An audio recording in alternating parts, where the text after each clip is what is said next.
जो opposition democracy में, लोकतंत्र में लड़ती है, वो इंस्टीट्यूशंस के बल पे लड़ती है।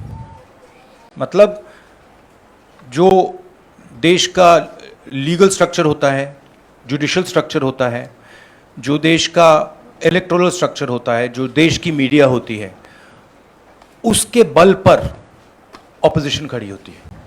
वो सब जो इंस्टीट्यूशंस हैं, वो सब के सब सरकार को पूरा सपोर्ट दे रहे हैं। क्यों? क्योंकि सरकार ने अपने लोग इंस्टीट्यूशंस के अंदर बैठा रखे हैं। हिंदुस्तान का आज हर इंस्टीट्यूशन इंडिपेंडेंट नहीं है। हिंदुस्तान का हर इंस्टीट्यूशन आज आरएसएस के कंट्रोल में है। आरएसएस का एक व्यक्ति हर इंस्टीट्यूशन में बैठा है। तो हम एक राजनीतिक पार्टी से नहीं लड़ रहे हैं, हम हिंदुस्तान के पूरे इंफ्रास्ट्रक्चर के खिलाफ लड़ रहे हैं। जब हमारी सरकार होती थी, इंफ्रास्ट्रक्चर न्यूट्रल रहता था, हम इंफ्रास्ट्रक्चर को कंट्रोल नहीं करते थे। 2 राजनीतिक पार्टियों की लड़ाई होती थी, 3 राजनीतिक पार्टियों की लड़ाई होती है।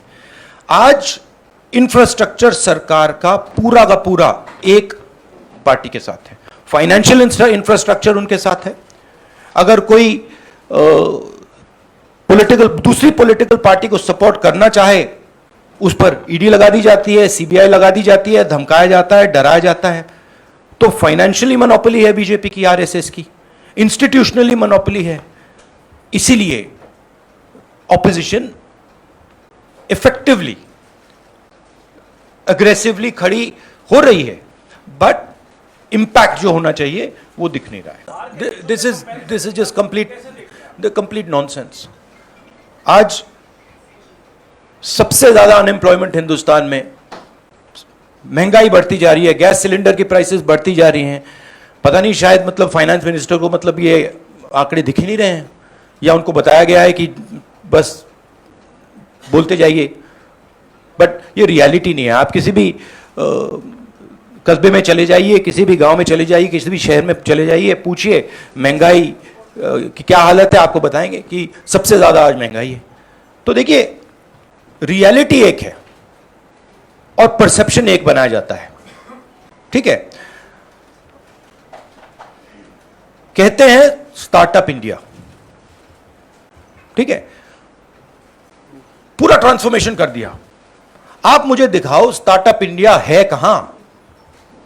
स्टार्टअप इंडिया लोगों को फायर कर रहा है, निकाल रही है स्टार्टअप्स, लोगों को सड़क पे फेंक रही हैं। कोविड में हिंदुस्तान में कोई नहीं मरा। हेल्थ मिनिस्टर आपको कहेंगे कि हिंदुस्तान का परफॉर्मेंस दुनिया के सब देशों से बेहतर था। यूएन आपको कह रहा है कि 5 million people have died. Hindustan की सरकार कह रही है नहीं हुआ, वो झूठ बोल रहे हैं। गुजरात में आप जाएंगे, वहां पे मतलब लाशों के ढेर लग गए थे। गंगा में आपने देखा लाखों लोग मरे, मगर नहीं, हिंदुस्तान की सरकार कहती है ये सच्चाई नहीं है। बेरोजगारी बढ़ती जा रही है, हिंदुस्तान की सरकार कहती है सच्चाई नहीं है। महंगाई बढ़ती जा रही है, हिंदुस्तान की सरकार, उनकी जो फाइनेंस मिनिस्टर हैं, कहते हैं नहीं। पूरा कम्युनिकेशन स्ट्रक्चर उनके हाथ में। I understand one thing very clearly, the more I raise people's issues, the more I tell the truth in front of you, the more I will be attacked by the government. It's a simple thing. जितना मैं सच्चाई बोलूंगा, उतना मेरे ऊपर आक्रमण होगा। मेरी प्रॉब्लम यह है कि मैं सच्चाई बोलता हूं, मैं डरता नहीं हूं। तो मैं अपना काम करूंगा, लोकतंत्र के लिए खड़े होने का काम करूंगा, महंगाई का मुद्दा उठाने का काम करूंगा, बेरोजगारी का मुद्दा उठाने का काम करूंगा, और मेरे ऊपर और आक्रमण होंगे। यह सच्चाई है। और जो धमकाता है वो डरता है। ये बात आप समझ लीजिए, जो डरता है वो धमकाता है। किससे डरते हैं? जो आज हिंदुस्तान की हालत है उससे डरते हैं। जो उन्होंने वायदे किए थे, जो उन्होंने पूरे नहीं किए, उससे डरते हैं। महंगाई से डरते हैं, बेरोजगारी से डरते हैं। जनता की जो शक्ति है उससे डरते हैं। क्यों डरते हैं? क्योंकि झूठ बोलते हैं। 24 घंटा ये लोग झूठ बोलते हैं।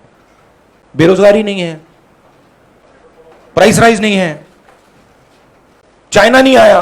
देखिए एक बात मैं आपसे कहना चाहता हूं, मैंने पहले भी कह दिया, मैं इस बात को समझता हूं कि जितना भी मैं जनता की इश्यूज को उठाऊंगा, जितनी भी महंगाई की बात करूंगा, अनएम्प्लॉयमेंट की बात करूंगा, कम्युनल हार्मनी की बात करूंगा, उतना मेरे ऊपर आक्रमण होगा। और मुझे अच्छा लगता है क्योंकि मैं आक्रमण से सीखता हूं। तो जितना भी है मेरे ऊपर आक्रमण करेंगे, मुझे फायदा होता है। I get great joy when my political opponents attack me. They are not able to understand this. I get great happiness. अंदर से मुझे बहुत खुशी होती है। क्यों? क्योंकि मुझे अपने जो आइडियाज हैं, अपनी जो सोच है, अपनी जो विचारधारा है, वो और समझ आती है। मुझे बैटलफील्ड जो है वो और समझ आती है। लड़ाई क्यों हो रही है मुझे वो समझ आता है, और उससे मुझे बहुत बहुत खुशी होती है। आप एक काम कीजिए, अगर आपको मौका मिले, जो ईडी ऑफिसर्स ने मुझे इंटेरोगेट किया उनसे आप जाके बात कीजिए, वो आपको बता देंगे क्या हुआ उस कमरे में। कांग्रेस पार्टी को नहीं, हिंदुस्तान में कोई भी व्यक्ति किसी भी पार्टी का, नॉन पॉलिटिकल, फिल्म स्टार, कोई भी अगर सरकार के खिलाफ कुछ बोलता है, उस पे हिंदुस्तान के सारे इंस्टीट्यूशन का वजन पड़ जाता है। यह कांग्रेस पार्टी की बात नहीं है। मैंने जो यहां शुरुआत की, और देश को शायद यह समझ नहीं आ रही है और आएगी बात, लोकतंत्र आज हिंदुस्तान में नहीं है, खत्म हो गया है। Democracy is now a memory in India, it is nothing more, and there are consequences to this. You will see there are going to be devastating consequences to this, because the people of India are not just going to keep quiet. Question all you want, right? There is absolutely nothing there, everybody knows it. So question all you want. My job is to resist the idea of the RSS. That's my job. And I'm going to do it. The more I do it, the more I will be attacked. The harder I will be attacked. I am happy. Attack me. देखिए, ये press conference आप distract करने की कोशिश मत कीजिए, ठीक है? सीधी सी बात है। ये प्रेस कॉन्फ्रेंस महंगाई, बेरोजगारी और देश में जो आज हालत है उसके बारे में है। तो अब उसके बारे में बात करते हैं, क्योंकि वो हिंदुस्तान की जनता के लिए सबसे जरूरी मुद्दा है। मैंने आपको बोला डर नहीं है, वो डराने की कोशिश करें, करते जाएंगे, कोई फर्क नहीं पड़ता। एक मिनट, एक व्यक्ति सवाल पूछेंगे प्लीज। नहीं, देखिए, ये एक बात समझिए, ये गांधी परिवार पे अटैक क्यों करते हैं? ये गांधी परिवार पे इसलिए अटैक करते हैं क्योंकि हम एक विचारधारा के लिए लड़ते हैं, और हमारे जैसे देश में करोड़ों लोग हैं। हम लोकतंत्र के लिए लड़ते हैं, हम कम्युनल हार्मनी के लिए लड़ते हैं, और सालों से लड़ रहे हैं। यह सिर्फ मैंने नहीं किया, सालों से हो रहा है। जान दी है मेरे परिवार ने।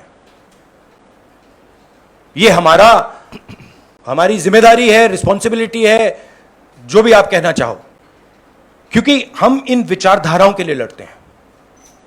जब हिंदुस्तान को बांटा जाता है, हिंदू मुसलमान को लड़ाया जाता है, हमें दर्द होता है। जब किसी को दलित कह के मारा जाता है, पीटा जाता है, हमें दर्द होता है। जब किसी महिला को पीटा जाता है, हमें दर्द होता है। इसीलिए हम लड़ते हैं। यह एक परिवार नहीं है, यह एक विचारधारा है। We have been asking for a discussion on price rise. No discussion was allowed. Practically no discussion is allowed in parliament. The Chinese troops came into India, they occupy India, no discussion is allowed. Unemployment we want to raise, no discussion is allowed. Price rise, no discussion. Agnipath, no discussion. No discussion is allowed. It is much more beneficial for us to have discussion in parliament. We demolish the government every single time we have a discussion in parliament. Right? 1 second, please let me speak. Right? We demolish the government every single time we have a discussion. You're aware of it. They don't want a discussion. They can't face a discussion. That's the truth. And this is not only a Congress issue. They cannot face a discussion with any opposition party. हाँ, Hitler भी चुनाव जीत के आया था. हाँ, Hitler भी चुनाव जीत जाता था. हिटलर चुनाव कैसे जीतता था? हिटलर चुनाव ऐसे जीतता था कि जर्मनी के पूरे इंस्टीट्यूशंस उसके हाथ में थे. उसके पास एसए थी, पैरामिलिट्री फोर्स थी, उसके पास पूरा का पूरा ढांचा था. मुझे पूरा का पूरा ढांचा दे दो, फिर मैं दिखाऊंगा आपको कैसे इलेक्शन जीता जाता है. You see, please understand. Sunil, please refer to the earlier answer.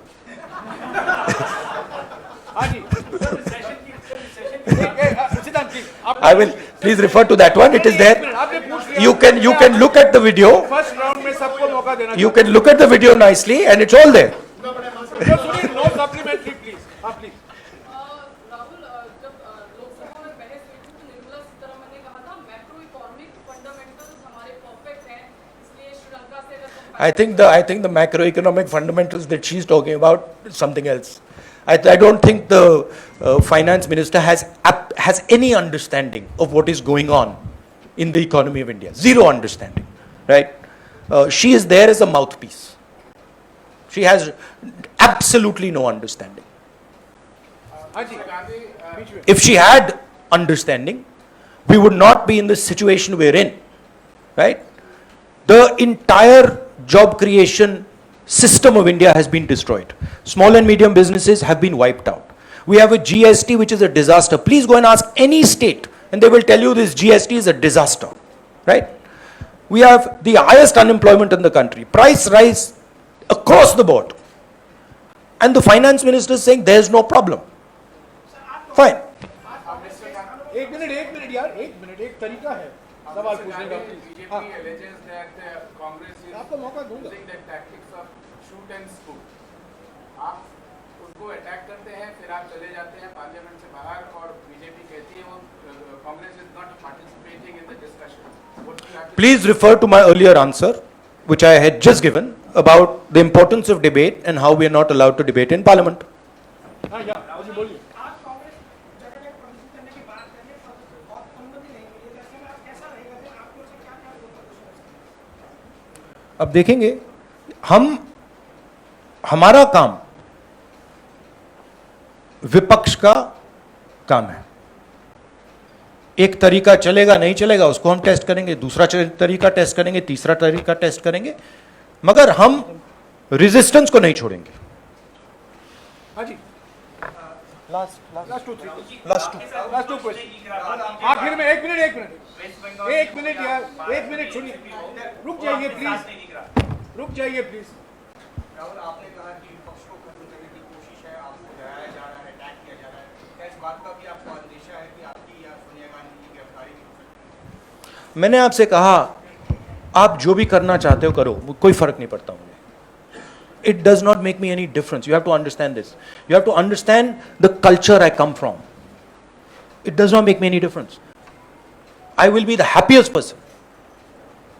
हाँ जी. राहुल जी, विपक्ष जो है जैसे कि पश्चिम बंगाल में ममता जी विपक्ष में, महाराष्ट्र में एनसीपी आपके साथ है, लेकिन इस आंदोलन में आज आपके साथ नहीं है.